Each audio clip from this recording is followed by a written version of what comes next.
Welcome to Abide in Liberty, a podcast empowering patriots everywhere to re-enthrone faith, family, and freedom as the bedrock pillars of liberty in education, our communities, and our nation. Welcome back, everybody, for another episode of Abide in Liberty. On the agenda for today, as there's a resurgence of interest in constitutionality and a desire to learn about the Constitution and return to constitutional principles and the rule of law, it's helpful to take a look at history to see what it teaches us. There's nothing new under the sun, and history does indeed repeat itself. So we need look no further than the American and French revolutions as a cautionary tale for how we should proceed in our modern-day revival of constitutional and liberty fervor. All right, let's jump right in. President Ezra Taft Benson, who was president of the Church of Jesus Christ of Latter-day Saints years ago, was also Secretary of Agriculture under President Dwight D. Eisenhower. And so he got to see the workings of government. He understood the rule of law and the importance of constitutional protection in a way that not many people who haven't worked within that environment can understand. In 1986, at a speech in BYU, he gave a talk about the importance of understanding and defending the U.S. Constitution. And he said, at this bicentennial celebration, we must, with sadness, say that we have not been wise in keeping the trust of our founding fathers. For the past 2 centuries, those who do not prize freedom have chipped away at every major clause of our Constitution until today we face a crisis of great dimensions. We are fast approaching that moment prophesied by Joseph Smith when he said, even this nation will be on the very verge of crumbling to pieces and tumbling to the ground. And when the Constitution is upon the brink of ruin, this people will be the staff upon which the nation shall lean, and they shall bear the Constitution away from the very verge of destruction. This was 30 plus years ago now, and things have not gotten better as far as freedom and liberty is concerned since then. Elder Bednar, just a few months after the COVID pandemic hit full swing, he participated in a virtual forum with religious leaders from around the world and from different denominations about religious freedom. And he talked about some of the measures that had been taken in the interest of health protection, but how it had undermined certain freedoms. In particular, at one point he said, while believers and their religious organizations must be good citizens in time of crisis, never again can we allow government officials to treat the exercise of religion as simply non-essential. Never again must the fundamental right to worship God be trivialized below the ability to buy gasoline. And I would even say there were states where you could go to the liquor store, but you could not go to church. So we certainly shouldn't trivialize religious worship below the ability to get gasoline, but even more so, it shouldn't be trivialized below the ability to buy liquor and get yourself drunk. Freedoms have certainly been under attack for many, many years, but it does seem that those attacks have intensified in recent years. Attacks on the Second Amendment have been ongoing for a very long time. Religious freedom, there has been a slow erosion of those, and we've talked about those in prior podcasts. But I do feel like those attacks have accelerated. And in particular, freedom of speech has come under attack in a way that I don't ever remember seeing, at least in my lifetime before. And it's on incredibly shaky ground. We're at this point where there are large tech companies that are censoring unpopular types of speech. And there's this debate. These are private companies. Can we really regulate those? Are they really the arbiters of free speech? But they do have such a large presence that they are, in effect, in many ways, stifling free speech. So how do we handle that? How do we handle that with a private company while still maintaining the importance and the protection of the First Amendment? Is that okay or is it not? That's kind of the question of our time. We absolutely do need to return to our constitutional roots. We need to return to the rule of law, where justice is blind and everybody is treated equally under the law. But a focus on those two things solely is not enough. And history gives us a very poignant example of why that is. We need something more than just a fervor and an interest and a passion for liberty and for freedom. God loves case studies. They're all over the place. And in particular, he gave us one at the dawn of our country. So I want to start with a brief summary of the American Revolution, and then I'll give a brief summary of the French Revolution, and let's see if you can spot the main difference between these two. And the early colonies were established in order to escape religious persecution. And if you read the charters from Great Britain of all these settlements throughout the early 1600s and the 1700s, they all included a missionary aspect, a charge to take the gospel of Jesus Christ to the native inhabitants of the American continent. The first colony was established at Jamestown in the year 1607, and religion and self-governance formed the backbone of these early settlements. They were there primarily to escape religious persecution, but they were also far enough away from the central government in England that they couldn't sit around and wait for magisterial or kingly directives to guide their day-to-day affairs. They were, by necessity, given a huge amount of autonomy in electing their own leaders and managing their own affairs. So as they're trying to practice their religion, their Christian religion, to the best of their ability, they're also given this incredible opportunity to make their own decisions and to make their own people. Under the rights guaranteed British citizens and the Magna Carta, British citizens actually did enjoy an incredible amount of freedom. It was unprecedented up to that point. They were on the cutting edge in many ways. And so under these circumstances, the population of the early colonies grew to about 2 million people by the 1770s, which is the dawn of the American Revolution. By this time, the American dream was thriving. It was alive and well. This was a place where you could come, you could work hard, you could make something of yourself. If you came from nothing, it didn't matter. If you were willing to put in the work and homestead and scratch your own existence out of the middle of the wilderness, you could flourish and become wealthy and educated and all these incredible things. But after the French and Indian War concluded and Great Britain needed a way to pay off that wartime debt somehow, this is when they started levying a lot of these taxes and burdens on the colonies. And this is where we get taxation without representation, right? And representation in areas of taxation was actually something that the British government guaranteed its citizens. So the British government was going against its own rules and treating these full British citizens in the colonies as if they were second-rate citizens. And that enraged these early colonists, especially after 150 plus years of freedom and autonomy and the ability to chart their own course. This just irked them to no end. For years, they sent peaceful petitions and tried to resolve their differences with Great Britain through peaceful means, but ultimately they made the decision that it was time to declare their independence from Great Britain, which they did, and this was a peaceful act. However, Great Britain was not willing to let them go. So they sent soldiers across the ocean to compel the colonies to return to their senses and come back to their mother country. America decided to fight for and maintain their newly declared independence, and this is where the Revolutionary War comes in. Ultimately, the colonists, after many years of struggle and hardship, win the Revolutionary War, but the troubles for them didn't end there. With the inability to pay their soldiers because the Articles of Confederation were so weak that Congress couldn't compel the states to pay their fair share of taxes, so you had soldiers that had sacrificed years of their lives that were not able to be paid.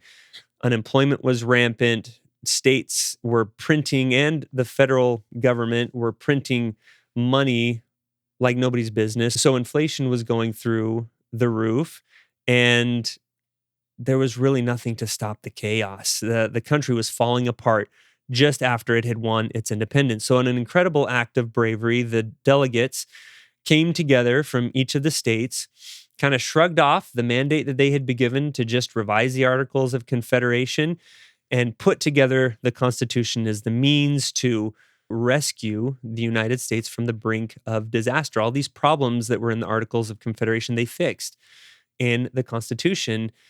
And this was significant because as the founders looked at what they were doing, they knew that they were doing something unique.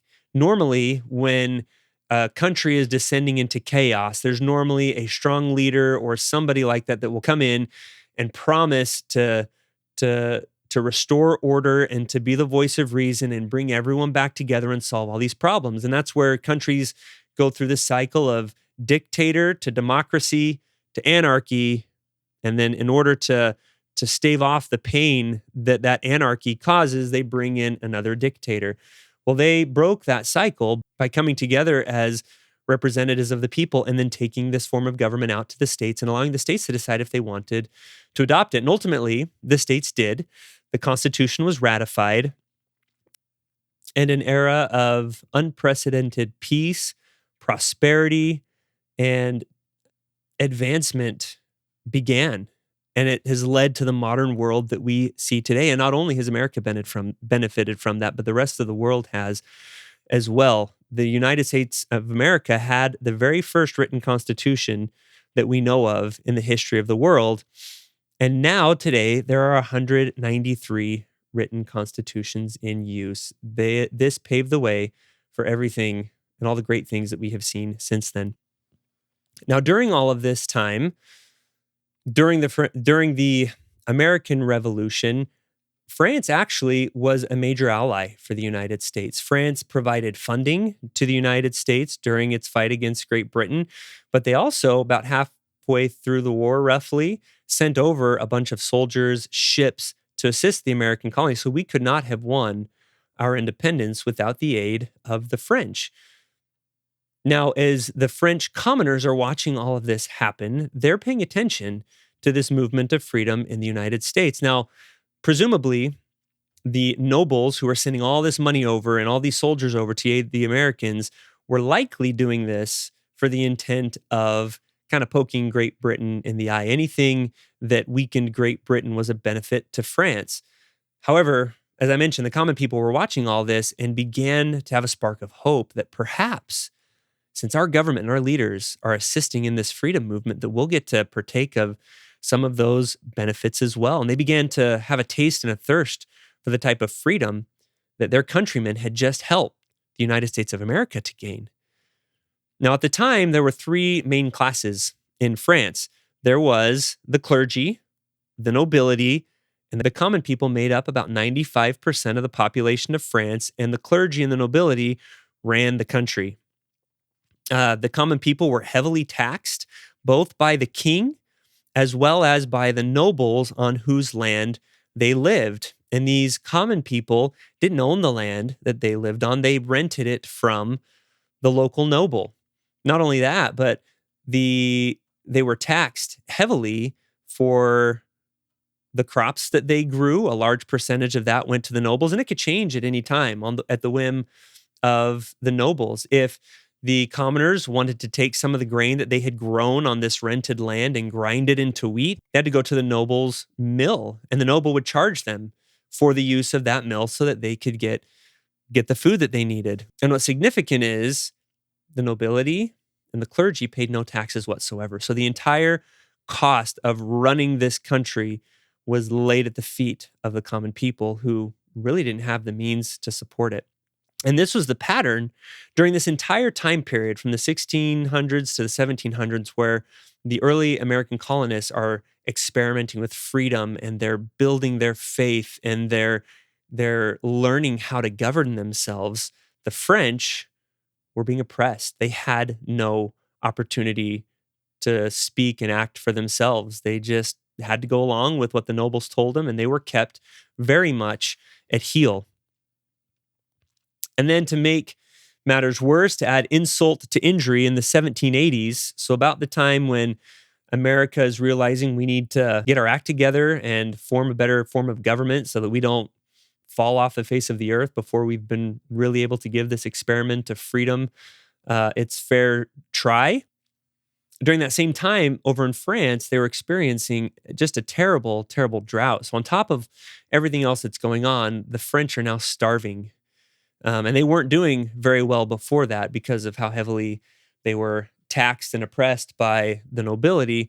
And now it really pushed them to the breaking point and made them incredibly desperate. At the same time, we have a weak King Louis, who married Marie Antoinette. And in Paris in particular, as the common people are starving and just ground into the dust, they're watching the extravagant parties and the extravagant clothing and all of the opulence that defined and characterized what it meant to be noble at that time. And this disparity just started simmering into a rage that would bubble over soon. And eventually, it did spill over when the common people stormed the Bastille, this dreaded political prison that the king and the nobility managed. They freed the prisoners, and when they saw the state that these prisoners were in and how badly they had been treated, they became incensed. And so everyone that they found, all the guards that they found that had anything to do with the Bastille, on that day when they took it over, they decapitated them, placed their heads on spikes, and paraded them along with these prisoners through the streets of Paris. And it wasn't long before the common people rose up, decided to form their own government that was going to be a free government and a democratic government. And as news of this started reaching the Americans, people like Thomas Jefferson were just ecstatic that this idea of freedom was spreading. It started in America, and now the French are taking it on. But there were others who were much more cautious because they saw that the French didn't have something that the American Revolution did have. So people like George Washington and John Adams and Alexander Hamilton saw some problems on the horizon, and that's exactly what happened. Eventually, this anger festered to the point that the common people began first running the nobility out of the country and then turning to the guillotine to behead and execute every noble that they could find. And when they ran out of nobles, they started looking for anyone that might have had nobility in their bloodline in the past, or servants who had worked and played and grown up alongside nobility. And any association with nobility in the past became enough reason to be separated from your head. And it became just this horror show of decapitations and bloodlust that turned France into just a terrible, terrible place to be. At the same time as the nobility is driven out, they also drive out the clergy, because the clergy was a part of the problem. They were a part of this ruling class. So the church, the Catholic Church, had to go. So nobility's kicked out, religion and faith are kicked out, and we have this horrible deal. And at the same time, the nobility who had been driven out are getting other countries to come in and attack France. So they're fighting a war. And eventually, at the end of all this chaos, they rely on this great general to solve their problems and to fight off the enemies of France. And this was Napoleon Bonaparte. So at the end of the cycle, they end up with what became Emperor Napoleon. And we're not going to go into the rest of this because eventually they do end up with a republic many years down the road. But what is the main difference that you see between what we had here in America and what the French experienced? Why were there such different outcomes? As I've talked about many times before on this podcast, the grounding element of the founding of our country was its Christian faith. God was alive and present. He was relied on throughout the Revolutionary War. The founders turned to him during the Constitutional Convention. God was a part of this country's revolution and of its founding. On the flip side, over in France, they saw God as part of the problem because God was equated with the church. And because the church there had been a part of this system that oppressed them, it had to go. And it did. And so they kicked any semblance of moral authority out of their country. And when you don't have that grounding moral authority, when that moral compass goes away, then anything goes. Anything goes. God was not a part of it, and the result was an absolute horror show. You don't get stories from the French Revolution like you get from the American Revolution. There were people here in America who wanted to go drag British sympathizers out into the street and hang them, tar them, and feather them. But you get these stories of people like Alexander Hamilton, who stands up in front of a mob and talks them out of their bloodlust because this is not the way to do it. He called on Christian principles and their faith to prick their consciences and keep them from doing these terrible things. And it wasn't perfect, but it was a far cry better than the godless revolution of the French Revolution. In France, freedom was the only morality, freedom at all costs.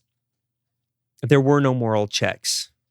And it became the very type of oppression that it was trying to escape. So the whole point of why I bring this up is, yes, we have absolutely got to get back to constitutional principles. We have got to re-enthrone the rule of law.